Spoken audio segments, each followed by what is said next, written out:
कबीर कहते हैं कि साधु प्रेम भाव का भूखा होता है, वह धन का भूखा नहीं होता। जो धन का भूखा होकर लालच में फिरता है वह सच्चा साधु नहीं होता। सच्चा संत वही है जो सहज भाव से विचार करे और आचरण करे। सुनिए कबीर दास जी से जुड़ी एक अनुपम कहानी, जिसमें उन्होंने अपने शांत स्वभाव से एक अहंकारी युवक का जीवन बदल दिया। संत कबीर जी अपनी जीविका चलाने के लिए सूत काटकर उससे कपड़ा बनाने का काम करते थे। वह बहुत ही विनम्र और शांत स्वभाव के व्यक्तित्व के स्वामी थे। उनके बारे में यह बात प्रचलित थी कि उन्हें गुस्सा नहीं आता। एक बार एक साहूकार के पुत्र ने उनके स्वभाव को परखने का निश्चय किया। वह अपने मित्रों के साथ संत कबीर जी के पास पहुंचा। उसने कबीर जी से एक साड़ी का मूल्य पूछा। कबीर जी ने साड़ी का मूल्य 10 रुपये बताया। इतना सुनते ही लड़के की खुराफात शुरू हो गई। उसने कबीर जी को क्रोध दिलाने के लिए साड़ी के 2 टुकड़े कर दिए।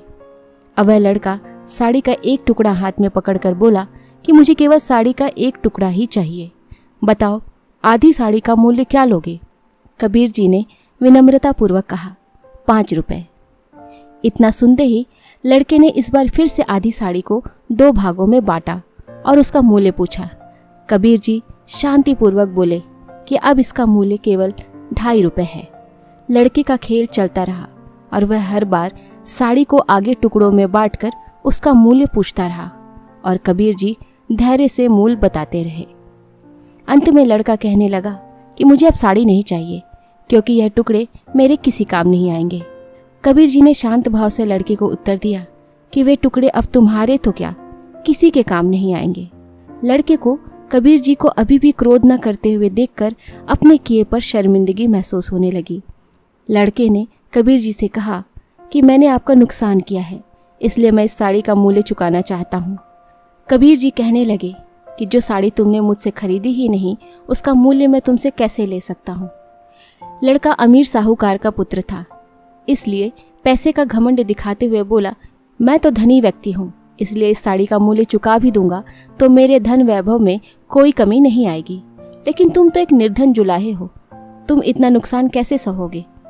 इस साड़ी के टुकड़े टुकड़े कर कर मैंने ही तो बर्बाद किया है, इसलिए साड़ी का मूल्य मुझे ही चुकाना चाहिए।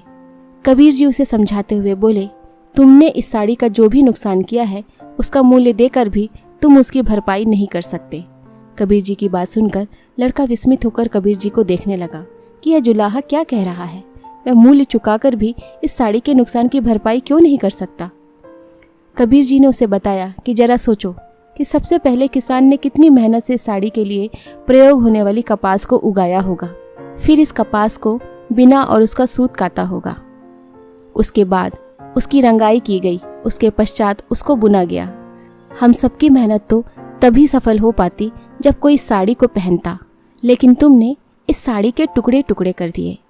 अब तुम ही बताओ कि साड़ी का मूल्य चुकाकर तुम इस घाटे को कैसे पूरा कर सकते हो? लड़के की इतनी उद्दंडता के पश्चात भी कबीर जी ने शांत और सौम्य स्वर में उसे समझाया। अब लड़का शर्म से पानी पानी हो रहा था। वह कबीर जी के चरणों में गिर गया और क्षमा मांगने लगा। कबीर जी ने बड़े प्यार से उसे उठाया और समझाया कि देखो बेटा, अगर मैं आज तुमसे इस साड़ी का मूल्य ले लेता तो मेरे नुकसान की तो भरपाई हो जाती, लेकिन तुमको जीवन का महत्वपूर्ण सबक नहीं मिल पाता। यह अहंकार तुम्हारा जीवन नष्ट कर देता। साड़ी का क्या है, वह तो मैं मेहनत करके नई बना लूँगा, लेकिन यह जीवन अहंकार के कारण नष्ट हो जाता तो दूसरा जीवन कहाँ से लाते? अब तुम्हारा पश्चाताप ही इस साड़ी का असली मूल्य है।